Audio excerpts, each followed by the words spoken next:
Hi, welcome to Carlos Cooks again.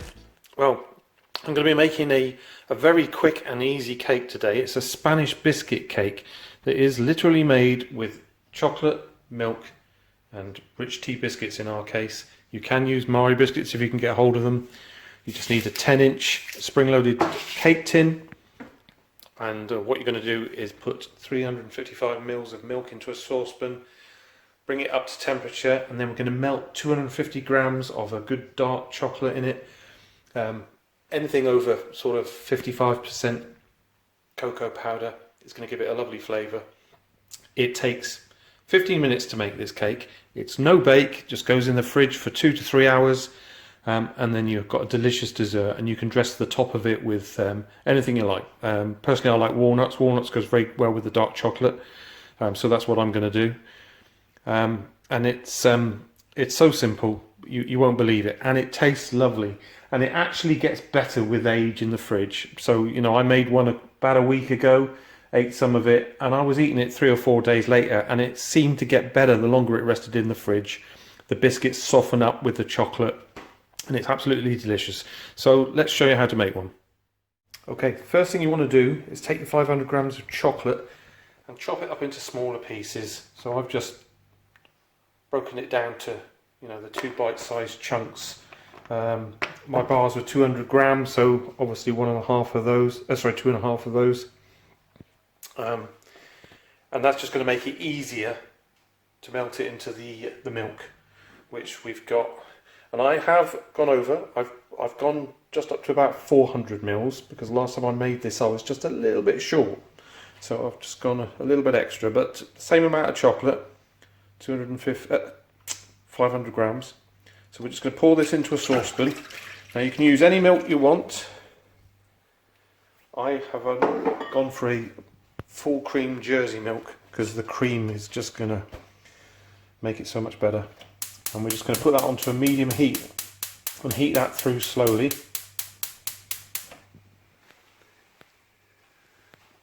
Just bring it up to temperature. We don't want to boil it, we just want it to come up to temperature, and then we're just going to slowly add the chocolate bit by bit and stir it in until it's melted. And what you'll find is that as you stir that chocolate in, the milk mixture is going to thicken up and it's going to become like a warm chocolate cream, so like a very thick batter consistency, and it's that we're going to pour over our biscuits.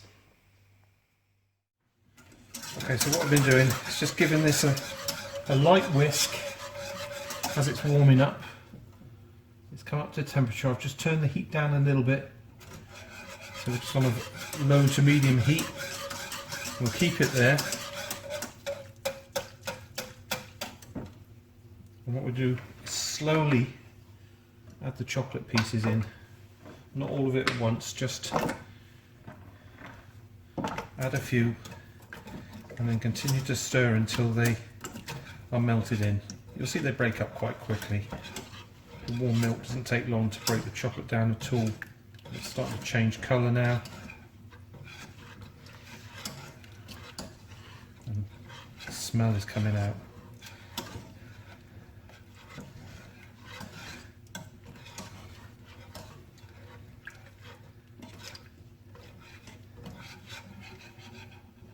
The chocolate starts to get stubborn, just turn the heat up a little bit.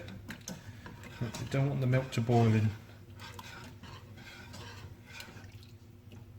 under any circumstances, so just keep it warm enough to melt the chocolate. Just keep stirring it in. You can add some more once that first bit's gone.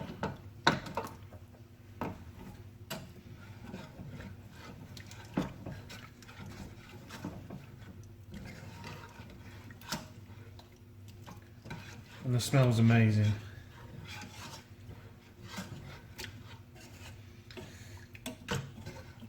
Now, some of you may know I am diabetic, and I have found that this is not a very bad dessert for me. I can have a small slice and compensate for the sugars from my insulin quite well, because there's no added sugar, and the dark chocolate helps. Obviously the carbohydrate from the rich tea biscuits is the main problem, but it is a suitable dessert, I think. If you're only, obviously having a small slice, it's not that bad. And you'll see this is starting to thicken up slightly. We're not quite there yet.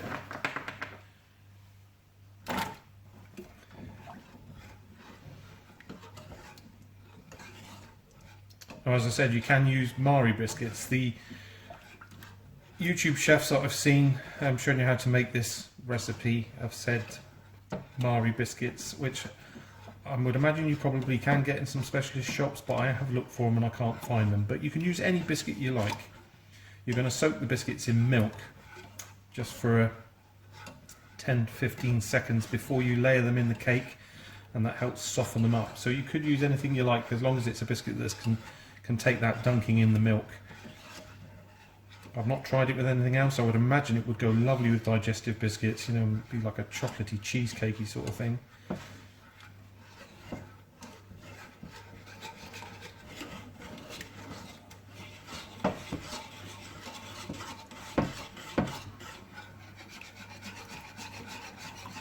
And you'll need roughly about 1.5 packs of rich tea biscuits. It makes about 5 or 6 layers of them in the spring-loaded tin. Right, that's the last few bits of chocolate to go in. And then once this is fully dissolved and we've mixed it all up, we're going to leave it just to sit at room temperature, and it'll thicken up slightly and it'll just cool down enough that it remains pourable, and we can layer the cake with it.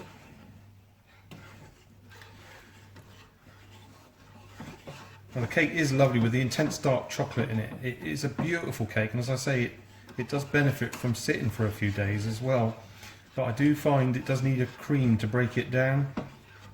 And what I've been eating it with recently is I've just been using the, in the can spray cream, whippy cream, and that goes delicious with it. Just one squirt of that on the side of the plate, and you can just dip it in, and it really complements the chocolate and the biscuit. But what I really like about this cake is just, there's no oven involved. You're cheating because the biscuits are already baked for you, and you're just softening them up. And you've really got to try it for yourself, because it is a delicious cake to make.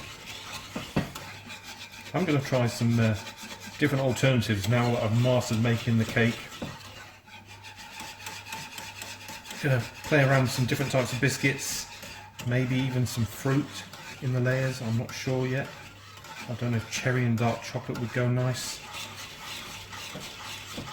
But you can experiment and do whatever you like. You can even put toasted pecans or something inside the layers as well, just to give it that extra bite and extra crunch. I'm sure there's loads of things you can do, but apparently this is the traditional Spanish one, which I think they call una torta de chocolate or something. Right, so as you can see there, we've melted all the chocolate into that milk. It's nice and smooth, no lumps. So we can turn the heat off now. And we're just going to leave that sitting at the back here. And we're going to get ready to layer up. Okay, for the next stage, what you're going to need is some low-cal spray, just to spray the inside of your baking tin. And this is not because we're cooking it in the oven, this is just purely to make it easier to get it out once it's set in the fridge. Okay, so we're already there. And the next thing is just get yourself a bowl and put enough milk that you can dunk the biscuits in, because we're going to put the biscuits in and we're going to turn them over about 6 times. Not so they get soggy and break. They'll still hold their own, and then we'll place those in the baking tin. So I'll just put that to the back just so we can hopefully see both of those. So we're just taking each biscuit and we're just dunking it in and just turning it over 6 times.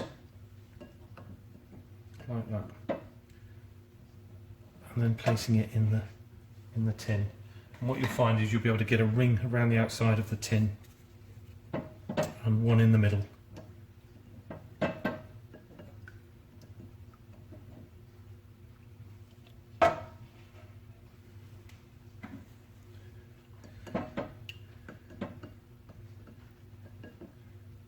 Nothing nicer than biscuits dipped in milk. This just softens them up enough so it's going to be a cakey like mixture in it.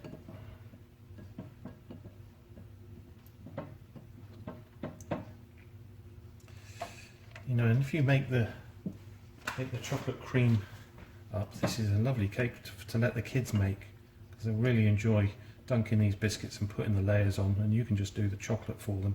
Well, the chocolate's cool anyway, so it's at room temperature, so you can let them spoon it on as well. It's a very child-friendly cake to make. There's no heat involved, and they will love it.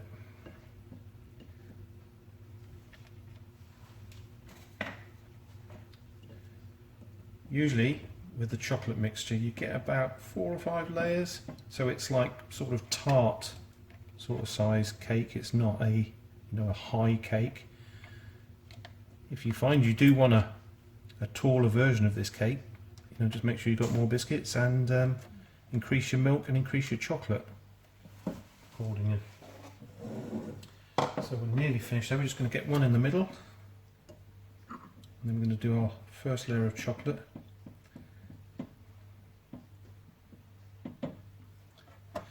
And what I do, I'll show you the second layer actually after I've put the chocolate on, because what I do is I then put the biscuits in the alternative spaces, so overlapping 2 of the other biscuits, so that you just don't get them stacked up, you get it sort of evenly throughout the cake. So what you do now is just spoon that chocolate on, and you just want to cover the biscuits and the sort of surrounding area, so try and get it as best you can up to the edges, and then we're just going to tilt it a little bit just to let it run over. So I'm just going to gently do that, and now you can see everything is coated. So now another layer of the biscuits, but this time we're going to put them in the other direction. 3, 4, 5, 6. So there's 2 biscuits there. I'm now going to go over those 2 biscuits, and the same all the way around.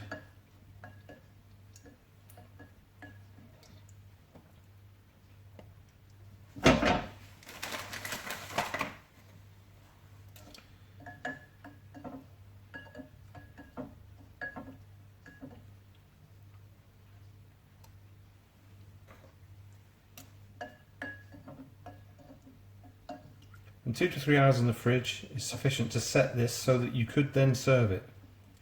But I'm going to leave it overnight.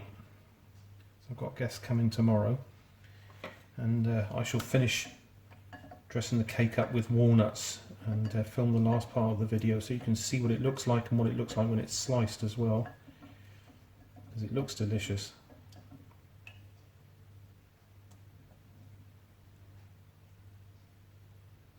Biscuits are moving a little bit.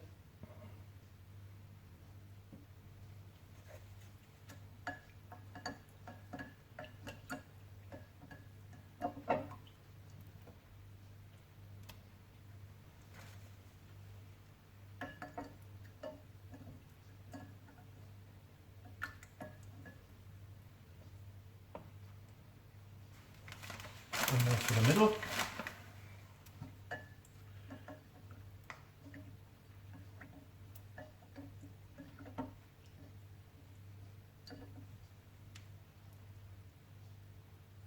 Now if you wanted to, you could break up some more biscuit to fill that area. It's not necessary. So now just put another layer of the chocolate.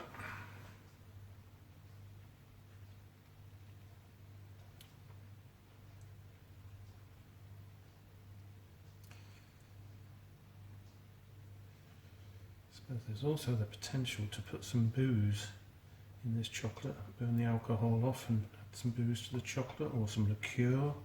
Maybe chocolate orange liqueur would go nice, a bit of drambuie or something like that, or even buy orange flavoured chocolate. Possibilities are endless. I'm sure you'll experiment. Okay, so just give that a little bit of a swirl just to make sure the biscuits are moving a bit. But that's enough. Okay, so I shall finish that off and let you see what it looks like when I'm done. Okay, job done. All the layers in. You can say it's about 3/4 of the way up this tin, and just enough chocolate just to cover it up. And that's going to set lovely in the fridge by tomorrow. And then I'm just going to dust it over with a bit of icing sugar and put some walnuts around the edge. But I'll show you that tomorrow when we slice it. So I'm just going to cover that with cling film now and put it in the fridge, and we'll continue tomorrow. Okay, it's the next day. I've got a slice of it left because it went down rather well yesterday.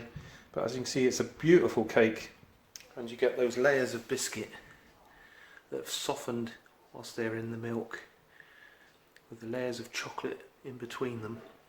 And what I've done is I've just dressed it with some walnuts on top and a little bit of powdered sugar. And you'll see it's a lovely, it's even gooey. You can see how soft it is when I cut into it. Comes away, it's not biscuity at all. It does actually turn into a cake. And it's delicious. It went down really well, and it goes really nice with a bit of cheap squirty cream, as I say. So that's the Spanish chocolate biscuit cake that takes 15 minutes to make, 2 to 3 hours or overnight in the fridge, and that's what you get. And it goes down really well. Everyone loved it. So have a go at making that. And if you want to know when I make a new video, don't forget to hit subscribe, hit the bell notification icon, and you'll be alerted. And so I'll see you next time.